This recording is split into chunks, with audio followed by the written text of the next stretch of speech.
अस्सलाम वालेकुम एवरीवन, उम्मीद करता हूँ सब दोस्त खैरियत से होंगे।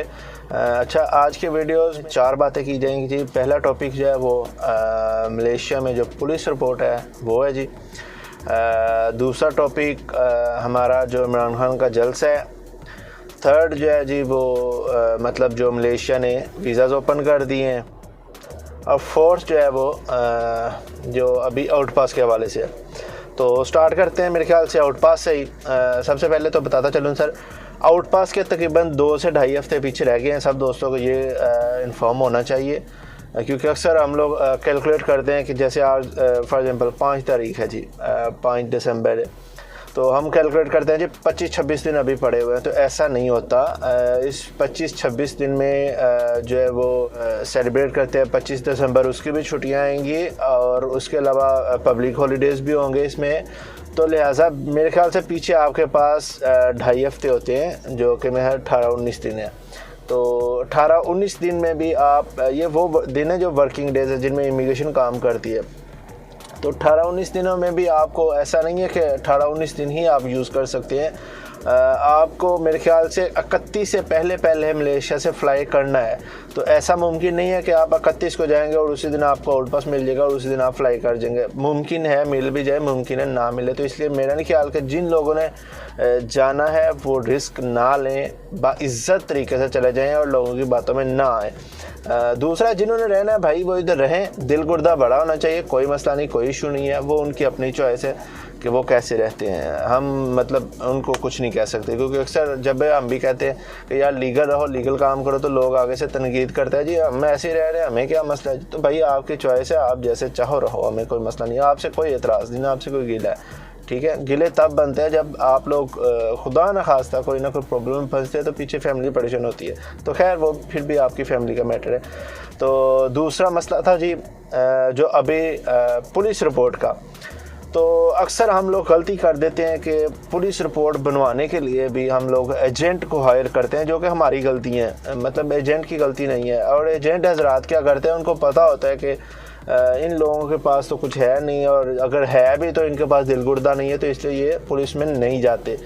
तो भाई पुलिस रिपोर्ट बनती है 2 रिंगिट की। ऐसे पिछले दिनों कई वाक़यात रूनमा हो चुके हैं जिनमें लोगों ने जाली पुलिस रिपोर्ट बनवाई और पाकिस्तान हाई कमीशन में चले गए या वो किसी और अदारे में जहाँ पे पुलिस रिपोर्ट की ज़रूरत होती है। तो वहाँ पे पकड़े गए कुछ लोग, मेरे ख्याल से 4 से 5 केसेस ऐसे हैं जो पकड़े भी गए थे। तो इसलिए 2 रिंगिट की पुलिस रिपोर्ट बनती है। अगर आपके पास पासपोर्ट नहीं है कोई इशू नहीं है भाई, आपकी पुलिस रिपोर्ट फिर भी बनेगी। आप पाकिस्तान हाई कमीशन में जाएं, अगर आपके साथ एजेंट ने फ्रॉड कर लिया है, अगर आपको कोई और प्रॉब्लम है, आप पाकिस्तान हाई कमीशन में जाएं तो भी आपकी पुलिस रिपोर्ट बन जाएगी, कोई ऐसा इशू नहीं है। ठीक है, पाकिस्तान हाई कमीशन आपको अपने लेटर हेड पे लिख देता है एप्लीकेशन, और वो आप लेके जाते हैं पुलिस स्टेशन में, करीबी उसको डांग वांगी लगता है, उसमें ले जाते हैं, तो आपको उसी टाइम वो इशू कर देते हैं पुलिस रिपोर्ट। उसका कोई इशू नहीं है। 2 रिंगिट की बनती है। ये उन लोगों को ज़रूरत पड़ती है जिनका पासपोर्ट गुम हो गया हो। अच्छा जी, थर्ड जो है वो इमरान खान साहब का जलसा था, क्योंकि सब दोस्त जानते हैं इमरान खान साहब आ रहे हैं मलेशिया में। इधर जो 5 कंट्रीज़ की एक मीटिंग कॉन्फ्रेंस या जो भी आप कह सकते हैं, ठीक है, उसी सिलसिले में। और ये इस्लामोफोबिया के ख़िलाफ़ जो भी प्रोपेगेंडा यूरोपियन कंट्रीज़ या जिन लोगों को इस्लाम का पता नहीं है वो लोग कर रहे हैं, उसी सिलसिले में यहाँ पे एक मीटिंग है और इसी सिलसिले में एक प्रॉपर चैनल या एक नेटवर्क लॉन्च करने का इरादा इन सब का। तो इसलिए टाइम शॉर्टेज की वजह से जो है वो जलसा जो 19 दिसंबर को बुकी जलील में किया जा रहा था वो अभी पोस्टपोन किया गया। इस को ऑलरेडी मैं वायरल कर चुका हूँ पाकिस्तानी इन मलेशिया फेसबुक पे, और SM अब्बास फेसबुक पे भी ऑलरेडी मैं मेंशन कर चुका हूँ कि भाई ये जलसा ऑलरेडी कैंसिल हो चुका है। लेकिन वीडियो में अभी इसको बताना इसलिए ज़रूरी समझ रहा हूँ कि कल रात मुझे सबा से कॉल आती है, क्योंकि मैं खुद सबा में रह रहा हूँ।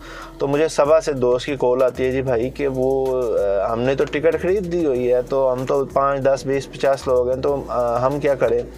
तो ये जलसा कंफर्म है कि नहीं अभी बताया जाए। तो बड़ा दिल दुखा कि उन लोगों ने बेचारों ने टिकटें भी खरीदी थी, लेकिन खैर मेरा ख्याल है कि जिस मकसद के लिए इमरान खान साहब आ रहे हैं वो बहुत ज़रूरी था, इसलिए कुछ जलसा इतना इम्पोर्टेंट नहीं था। इंशाल्लाह इन फ्यूचर पोस्टपोन हुआ है जलसा अभी के लिए, इन फ्यूचर ज़रूर जलसा होगा, ठीक है जी। और सबको मुतला किया जाता है कि जलसा अभी के लिए पोस्टपोन कर दिया गया है।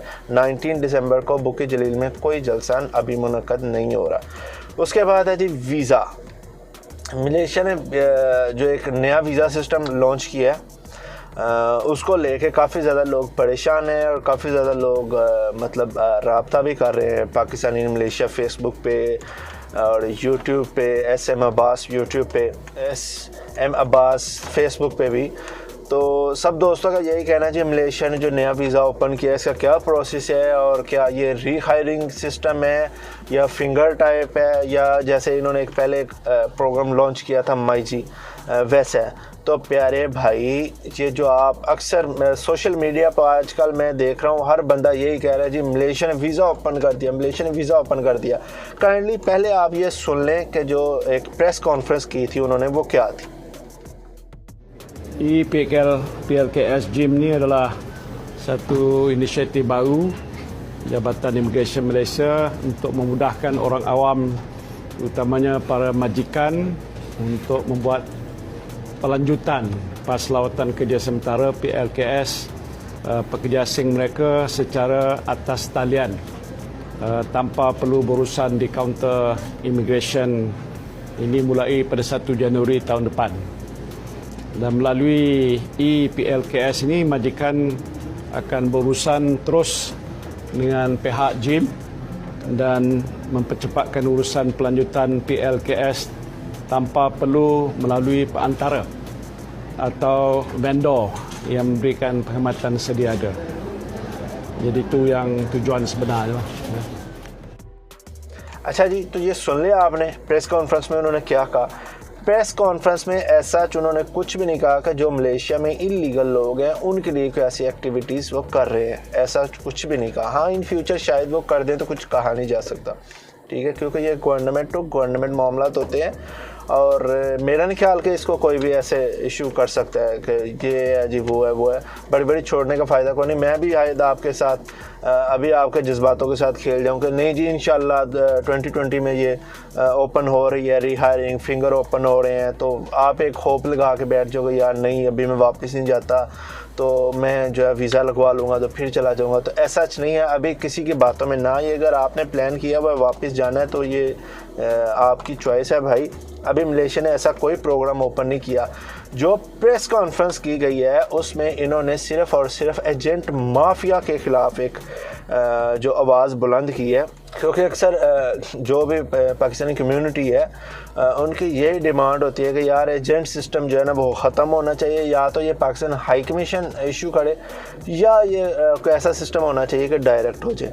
तो अभी सब लोग जानते हैं कि पिछले 1-1.5-2 महीने से काफ़ी कंपनियां ब्लैक लिस्ट हुई है। अभी कुछ दिन पहले कुछ ओपन भी हुई हैं, लेकिन वो आटे में नमक के बराबर है, क्योंकि उनके डॉक्यूमेंट्स प्रॉपर थे लेकिन वो बाय मिस्टेक या कहते ना सारे रगड़ा लग गया तो उन्होंने भी लग गया सी, वो ऐसे ही हुआ था। तो अभी जिन्होंने प्रॉपर डॉक्यूमेंट्स अपने सबमिट कर दिए हैं उनको तो उन्होंने वेरीफाई करके ओपन कर दिया, अदरवाइज़ जो बड़े बड़े मगरमच्छ हैं उनको नहीं ओपन किया। तो एजेंट माफिया को अभी ये ख़त्म कर रहे हैं जी, कोई नया वीज़ा ओपन नहीं कर रहे अभी तक, आज की डेट तक कोई नया वीज़ा ओपन नहीं कर रहे, ठीक है। नया जो सिस्टम आ रहा है उन्होंने ये किया है कि भाई जो आपका बॉस है वो ऑनलाइन अप्लाई कर सकता है, ठीक है, मतलब आप अपने बॉस के अलावा वीज़ा नहीं लगवा सकते, ठीक है। क्यों कि जब आप अपने बॉस के अंडर काम करोगे तो ही वो आपका वीज़ा रीन्यू करवाएगा। इसका जैसे वो तांबा एजेंट पहले करते थे, अंडर टेबल काम करते थे जी, 20-20 25-25 लड़के आ रहे हैं जी तो उनको कह देना जी आपका वीज़ा आज़ाद है। तो भाई मलेशिया में कोई आज़ाद वीज़ा नहीं है, अभी तक कोई ऐसा वीज़ा ही नहीं है जो मलेशिया में आज़ाद हो। होता यह है कि फॉर एग्ज़ाम्पल आपका कंस्ट्रक्शन का, गार्डन वर्कर का या ABCD किसी का भी वीज़ा है तो आपने अपनी कंपनी में ही काम करना होता है। लेकिन एजेंट हज़रात की जो बड़े बड़े मगरमच्छ हैं उनके साथ सेटिंग होती है तो वो आपको ऐसे ही वीज़ा निकलवा देते हैं, कॉलिंग पे ले आते हैं, फिर आप कहीं भी काम करो वो आपकी मर्जी है। जब पकड़े जाते हो तो फिर प्रॉब्लम होती है। आपका बॉस, आपको ये भी नहीं पता होता कि आपकी कंपनी किधर है, आपका बॉस किधर है, आपके बॉस का ऑफिस किधर है, ऑफिस है भी कि नहीं है। तो ऐसा होते हमने देखा है। इसलिए नया सिस्टम जो है वो ये किया है इन्होंने कि भाई आप अपने बॉस के अलावा वीज़ा रीन्यू नहीं करवा सकते। आपका बॉस होगा वो आपका वीज़ा रीन्यू करवाएगा। अदरवाइज़ ये जो एजेंट हजरात थे, ख़ास तौर पे मैं यही कहूँगा भाई, ये जो फेसबुक की एजेंट है ना, जो फेसबुक पे अक्सर ऐड देते हैं, जी हम कॉलिंग दे रहे हैं, हमारे पास 10 वीज़ाज़ हैं, हमारे पास 5 वीज़ा। अब भाई आपके पास वीज़ा है तो आप अपने ऑफिस में बैठो ना, लोग तो ढूंढ रहे हैं आपको, ठीक है। आप फेसबुक पे लोगों को ढूंढ रहे हो, ऐसा नहीं होता। फेसबुक की एजेंटों से दूर रहिएगा, ठीक है। ये जो फेसबुक पे ऐड देते हैं ना, भाई हमारे पास कॉलिंग है, हम इधर से काउंटर करवा देंगे, इधर से ये करवा देंगे, इधर से वो करवा देंगे, तो उन लोगों के अक्सर खुद के पास वीज़ास नहीं होते। ऐसा देखने में नज़र आया, मेरा एक्सपीरियंस है, शायद कुछ लीगल भी हों जो सही प्रॉपर वे से काम कर रहे हैं। तो इसलिए जो अभी अक्सर ऐसे आते हैं एजेंटों की बातों में आकर, तो वो इधर आकर मैंने देखा भाई कि बाद में बड़े परेशान होते हैं। तो इसलिए एजेंटों की बातों में ना आइए। वीज़ा कोई ओपन नहीं अभी इन्होंने किया, मलेशिया ने जो किया है वो ये है कि जो भी 2020 से न्यू कॉलिंग ओपन करेंगे, जो भी जिस कंपनी को भी होगी, उसका प्रॉपर वे यही है कि आपका बॉस आपको रिसीव करके आपका बॉस ही आपका वीज़ा रिन्यू करवाएगा और आपने अपने बॉस के अंडर ही काम करना है, चाहे उसमें सैलरी आपकी कम हो या ज़्यादा हो। जिस पैकेज पे आप आए हैं आपको पसंद होगा तो पाकिस्तान से आइएगा, नहीं पसंद तो पाकिस्तान से ही ट्रैवल ना कीजिएगा। एजेंटों की बातों में ख़ास तौर पे ना आइएगा, क्योंकि ये सबज़बाग दिखाते हैं। क्यों? इनको भाई अपने प्रॉफिट से गर्ज है, ठीक है। अगर एक बंदे को फॉर एग्जांपल चंद हज़ार बच रहे हैं, वो 50 बंदे ले आते हैं तो उसको तो लाखों में चली गई ना। तो इसलिए आप एजेंटों की बातों में ना ही, उनका काम ही यही है, ठीक है। तो हमें याद रखिए जी, इंशाल्लाह फिर नए टॉपिक के साथ आएंगे इंशाल्लाह। अगर आपका कोई भी सवाल हो, कोई भी क्वेश्चन हो इस मुतल्लक, तो आप SM अब्बास यूट्यूब पे हमसे पूछ सकते हैं। थैंक यू जी, जज़ाकल्लाह खैर, अस्सलाम वालेकुम। हमारे चैनल को सब्सक्राइब करें और बेल के आइकन पर प्रेस करें ताकि हमारी हर आने वाली वीडियो सबसे पहले आप तक पहुंचे।